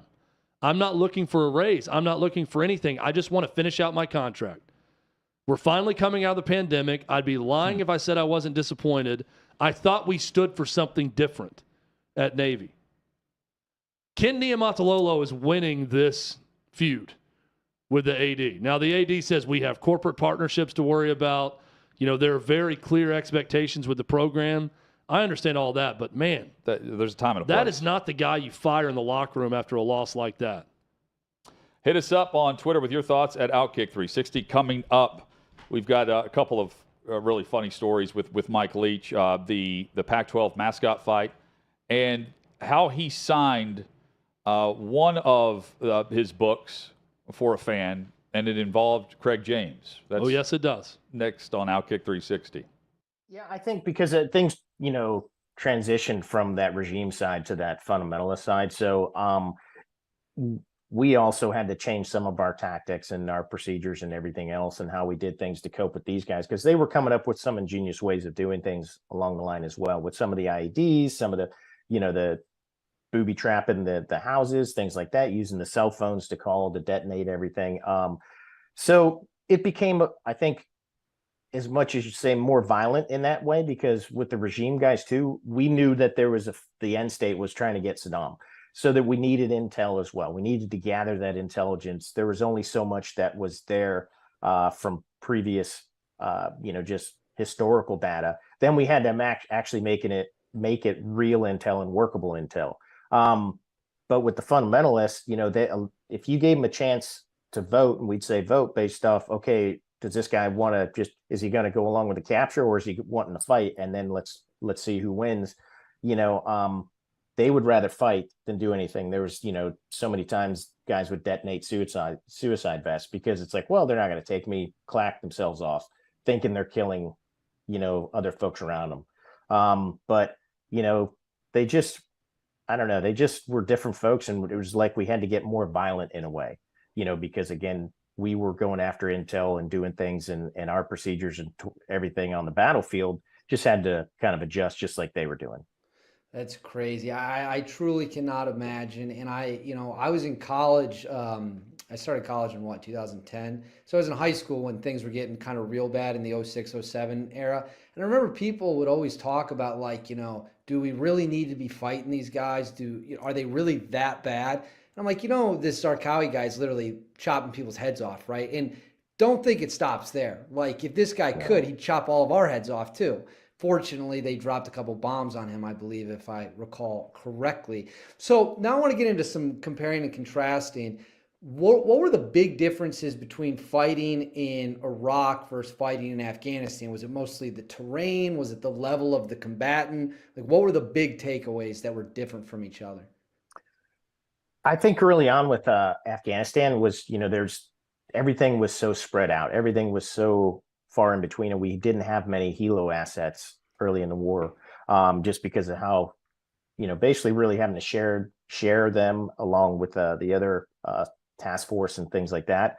And so there was a lot more driving, or you would get flown to an area and then you'd be there for a bit, and then, oh, you're not getting there, you're not getting back to your home base for a while. So you're trying to make do of it and literally just sometimes sitting around doing nothing. But then within Iraq, you had more cities, bigger cities, everything else that we were hitting. Granted, you had Kandahar, you had Kabul, but everything really wasn't happening in those locations. It was farther out because, where the terrorists had their training camps from, years before us ever getting there. But then within Iraq, they could hide right there in the cities. There were, so much, just open roads, everything around. And everything else, at a lot more built up areas, and it was an easier road system to get around. So it made it easier for them as well to move around. The terrain, definitely changed throughout. Iraq, you had your river valleys in a way, and you had the humidity, you had palm groves, everything else, and then you had your rocky mountain areas, dry areas. But then Afghanistan was just so severe with the mountains. I mean, that that's some treacherous terrain in itself.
OutKick 360, wrapping up here on the Tuesday edition. Hit us up on Twitter. OutKick 360 is where you can follow us. You can also do that on the YouTube chat where you can chat with Chad. I need to jump in this. You got to get in on the chat. I know. You have to have your own channel, this needs to be this should be a Chutton Chad and not a Chad chat. I don't know if I have an official account for YouTube. Does that make sense? Yeah, I do, but I've done nothing with it. Well, I think I only subscribe to OutKick 360. I'm not subscribed to the OutKick channel. It's like you with VolQuest. You have a membership, but you don't chat there either. You don't post. No. I can chat. Like it shows up Chad Withrow. I'm logged into YouTube. Oh, I see. But I'm saying it's not like I've gone through and said, what all channels do I need to subscribe to on YouTube? I'm just subscribed to our shows. And then I go in and do this every day. I use YouTube to watch our show. Yes. And watch movie trailers. That's the extent of my YouTube usage. If there's a movie trailer I want to see, I'm on YouTube to watch that. I'm watching trials, and then funny clips, and then Chad and I, we swap YouTube links. If there's any celebrity trial, then Hutton's on there watching every second of it. Yes. It's my gossip. I feed the gossip needs here on OutKick 360. Mike Leach, here he is, the Pac-12 mascot fight. First of all, what kind of mythical powers does a Sun Devil have? We got to consider that. I'm going to say the Wildcat's out. The Trojan, does he have a horse or is he on foot? Does he have a bow and arrow or just his sword? The Bruin, definitely formidable. Another bear up there at Cal. The tree, I imagine that tree's going to get chopped down. Unless we're going to go with a bird and somebody might get pecked or something. I don't know. The duck might lose interest and just fly away and get out of there, which may be good advice under the circumstances. The husky, no chance. The beaver, we'll see how long that beaver can hold his breath. The ute, again, we're back to, is he on horseback? Does he have a bow and arrow? Did he trade for a rifle? I mean, because if that ute's got a rifle, there's some definite problems. Agreed. You'd have to get one of those Harry Potter activists to read up on how you kill a Sun Devil, because there's a lot of outside stuff there. Just as far as a beast alone, a buffalo's going to be pretty hard to tangle with. I mean, a buffalo's utterly outstanding. Did I leave any of them out? The Cougar will find a way. Clear-minded and crafty, a combination of stay out of harm's way and attack when you get your chances or your openings. Oh, long live Mike Leach and all of those clips and all of those quotes. Just terrific. Well, just the I love the ability breakdown of the ute. Again, is he on horseback? Did he trade for a rifle? That's going to go a long way if he's got a rifle. I love that. Well, the ability to just take a question and just give you his mind's working in real time. He's just not making up some BS in 5 seconds. He would go on for 2 minutes, 3 minutes, an hour. Yeah. And then the rivalry with Texas Tech, he's going after he says they cheated him out of money, and he said, I'll sue them as long as it takes. And it all stemmed back to the Craig James son incident, where they said that, he had the concussion. They sent him but Leach sent him to like the off the field, but the dark, was it the shed first? Locked him in a shed. It's a hilarious story. With all apologies to the James family, I can't. Yeah, I always laugh every time I hear the story. story. What happened was he was supposed to practice, and Craig James' son came to practice with shades on. Or maybe he wasn't supposed to be wearing sunglasses, but he was doing something on the sideline in practice with shades on. And when asked why he was wearing shades, he says, well, I've had a concussion, so I'm sensitive to light.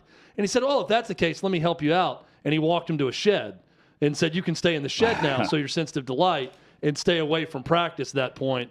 And that's where all the accusations started. So, Swing Your Sword, the book from Mike Leach. We'll put this back up because I'm referencing it. The never forget moment to Mick. He signs the CJK5H to Mick, CJK5H, and then he signs it Mike Leach. But CJK5H stands for Craig James Killed 5 Hookers. He signed the book with that for a fan and reader of this book that showed up to the book signing at the store. Crazy. Any truth to the rumors that Craig James actually killed 5 hookers, Davey? Do you know? I mean, are you aware of anything of this? That's the first I've heard of that, but that's quite the accusation from Mike Leach. Quite the accusation, not one I'd put past Coach Leach, but I don't believe there's any validity to it at this point. So no. Davey's our resident law school dropout, like Mike Leach. So we have to ask him all we legal both questions. graduated. We both graduated. Just decided not to be lawyers. We just decided not to be. Yeah, Hutton was talking about it earlier. I mean, Coach Leach played a big impact on me whenever I was going through. I was looking for like-minded individuals that worked in the world of sports, but also got the law degree, and so stuck it out. But I guess you're stuck with me now because of that. And my favorite story about Coach Leach goes back to the Red River rivalry back in 1999, whenever Texas was the favorite over Oklahoma. Coach Leach drew up a fake play sheet to then have staged and dropped closer to the Texas assistants. They then picked it up, thought this can't be real, and so they are using that play sheet early on in the first quarter. And, of course, Coach Leach decided, I'm going to have plays that counter where the holes are going to be based off what Texas is going to do to adjust to the play sheet they found. Texas gets down 17-0. They're able to come back, but that's just the genius that is Coach Leach. Rest in peace, Mike Leach. Passes away at the age of 61. So many great stories. Yeah. We'll have more reminiscing with this. We've got plenty of guests lined up. Clay's going to be awesome with this tomorrow. He's plenty of interviews with Mike Leach. Clay Travis will join us. Clay has spent some time at a bar with Mike Leach also. Yes. And has some great stories from that and their conversations. Plus Bobby Carpenter and maybe some more. We will also discuss NFL matchups, and we will take a look at the NFL playoffs as it stands right now. Currently, the Patriots are in a game above 500. Hope you'll join us Wednesday for OutKick 360 across the OutKick network.